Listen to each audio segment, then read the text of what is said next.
আসসালামু আলাইকুম। আশা করি সবাই ভালো আছেন। আসলে বাংলাদেশ কখন উন্নত হবে?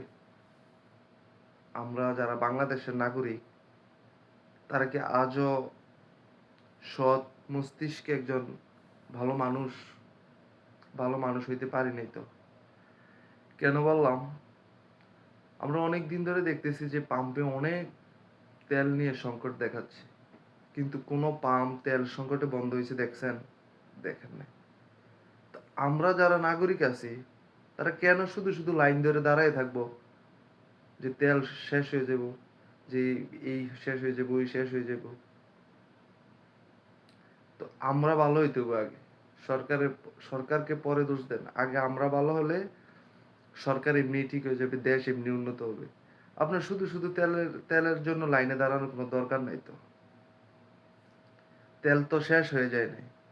আপনার কেন শুধু ভিড় করছেন, একটা সংকটময় পরিবেশ তৈরি করতেছেন। যে জিনিসে একটু দাম বাড়ে, সবাই যাইয়া এই জিনিসটার উপরেই ঝুঁকে, যে এটা পাওয়া যাবে না। আরে ভাই, সবকিছুর একটা ব্যবস্থা আছে। আপনারা যে সংকটময় পরিস্থিতি তৈরি করতেছেন, এটা আসলে ভালো লক্ষণ না।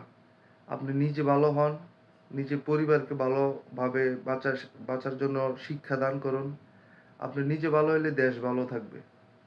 আগে ভালো নাগরিক হন, দেশকে ভালোবাসুন, সংকটময় পরিবেশ পরিস্থিতি এড়িয়ে চলুন। এটাই বাস্তব।